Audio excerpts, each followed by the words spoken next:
In 1981, 34-year-old Sylvia Quayle lived on South Ogden Street in Cherry Hills Village, Colorado, south of Denver. She enjoyed studying history, especially researching the work of Wesley Quayle, a noted architect and Sylvia's uncle.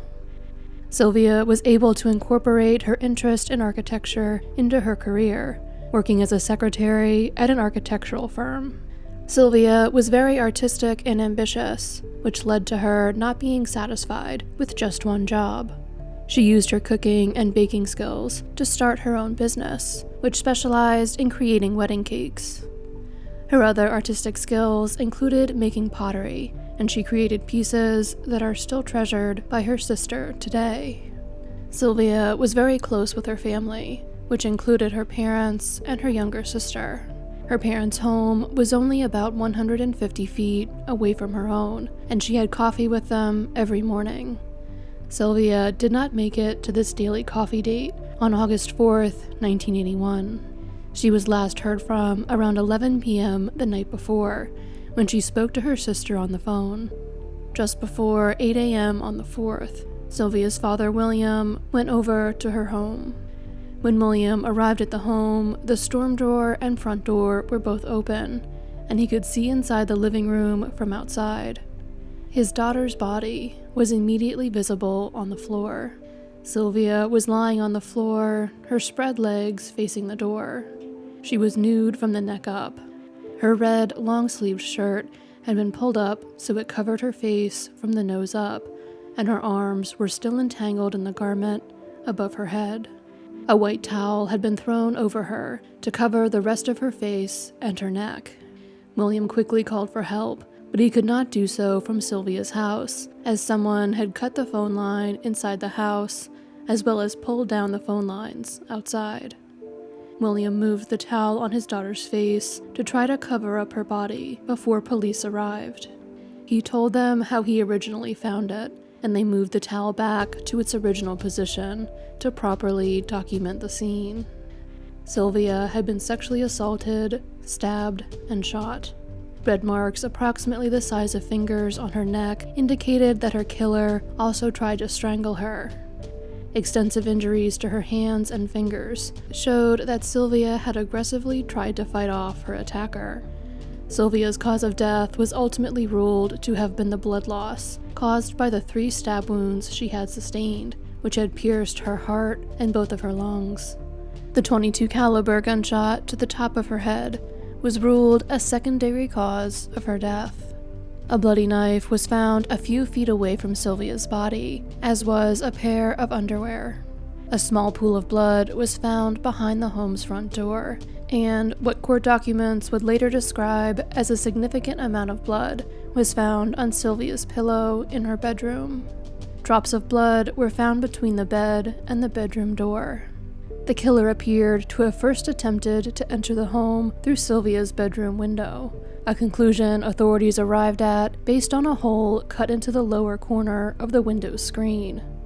Evidence indicated that the killer's successful entry into the home was made through the bathroom window. The screen from that window had been removed, and there was a pry mark visible at the bottom of the window. The screen was found 50 to 75 yards away from the house, tossed into tall weeds. Several items that were most likely from inside the bathroom, including a can of hairspray and 2 hair curlers, were found outside the home, underneath the bathroom window. Numerous items of evidence that would later be used to test for DNA were collected at the scene. These items included the bloody towel found covering the lower portion of Sylvia's face, the orange area rug upon which Sylvia's body had been lying, the knife, and the underwear found near her body. In addition, an internal vaginal swab and swabs from Sylvia's breasts were taken during her autopsy and preserved. In total, more than 140 pieces of evidence were collected and preserved in the case. New technologies were applied to the examination of this evidence as they were developed in the years following Sylvia's murder. In 1983, 2 years after Sylvia was killed, forensic technicians re-examined the carpet from her home with an alternative light source. When they did so, they were able to identify foreign biological evidence, in the area of the rug that was close to where Sylvia's body had been found. This section of carpet was submitted to the Colorado Bureau of Investigation for testing in 1995. 5 years later, in 2000, the CBI was able to develop a male DNA sample from the carpet. However, when they uploaded the profile to the FBI's Combined DNA Index system, the search returned no matches. In the early days of DNA testing by law enforcement, the technology had been used to discredit a confession from a known attention-seeking killer. In 1983, while he was imprisoned on unrelated charges, Otis Toole claimed to have killed Sylvia and reportedly described the hedges and bushes outside of her home to prove his involvement. Toole and his criminal associate, Henry Lee Lucas, famously claimed responsibility for hundreds of crimes committed across the country, apparently for the notoriety it afforded them and the benefits, like food and cigarettes, they received while working with various law enforcement agencies. Their claims have largely been disproven. Toole was eventually charged with Sylvia's murder, but in 1993, DNA from another piece of evidence excluded him as Sylvia's killer, and the charges were dropped. Toole died while incarcerated in Florida in 1996. In January of 2020, police in Cherry Hills Village began working with United Data Connect, a Colorado-based genetic genealogy company founded by former Denver District Attorney Mitch Morrissey. Using GEDmatch and Family Tree DNA, two public genealogical databases, United Data Connect was able to provide police with the identity of someone who was a possible match to the DNA from the crime scene on May 26th of that same year. In addition to the genealogical evidence pointing to this individual, United Data Connect was also able to provide evidence that he had been living in the city of Englewood, just to the west of Cherry Hills Village, before, during, and after the time of Sylvia's murder. The potential suspect was living in Cozad, Nebraska at the time. In January of 2021, an investigator from United Data Connect traveled to Nebraska in hopes of surreptitiously collecting a sample of this individual's DNA. He retrieved 2 bags of trash from the dumpster of the apartment building where the potential suspect lived. The bags contained mail addressed to the potential suspect, indicating that he was the person who had owned the items in the bags. From the 2 bags of trash, the investigator was able to obtain 15 items that potentially had the possible suspect's DNA on them, and turn them over to the district attorney's office back in Colorado. The evidence was then taken to an evidence technician with the Cherry Hills Village Police Department. The items were submitted for testing, and a male DNA profile was developed from a can of vanilla Coke found in one of the bags of trash. It was a match to the DNA found on multiple pieces of evidence collected from Sylvia's body and her home following her murder. On February 10th, 2021, nearly 40 years after Sylvia was murdered, 62-year-old David Dwayne Anderson was arrested in Nebraska and charged with 2 counts of first-degree murder in connection to Sylvia's case.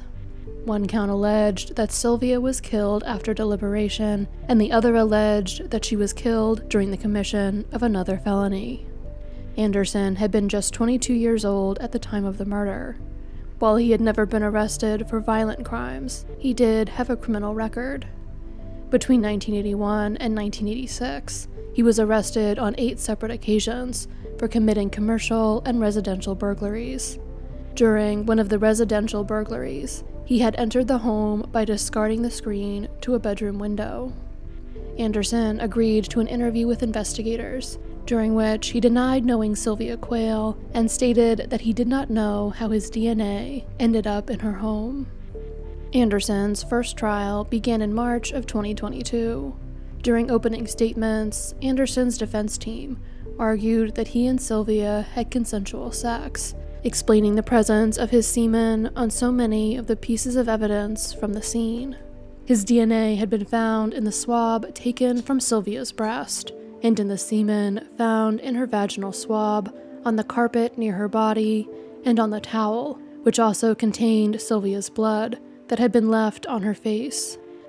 The defense also suggested that the real killer was an abusive boyfriend of Sylvia's who had raped and beaten her several years before her murder. She had told her family at that time that if anything happened to her, he was responsible. Anderson's lawyers claimed that police had not taken the boyfriend seriously as a suspect, despite being told about him by a member of Sylvia's family. Sylvia had dated this man on and off for years, and they had begun seeing each other again several months before she was killed. The boyfriend's DNA was reportedly eventually found on a knife found in Sylvia's home, but not on the bloody knife found near her body. All of the foreign DNA samples found on or near Sylvia's body belonged to Anderson. There was no commingling of Anderson's DNA with any other individual aside from Sylvia, whose blood was found on the towel that also contained Anderson's semen. After 5 days of deliberation, the jury announced that they could not reach a unanimous verdict, leading the presiding judge to declare a mistrial. A new trial was held just months later, in June of 2022. On June 30th, 2022, a jury found Anderson guilty of both counts of first-degree murder. Anderson is scheduled to be sentenced on August 4th.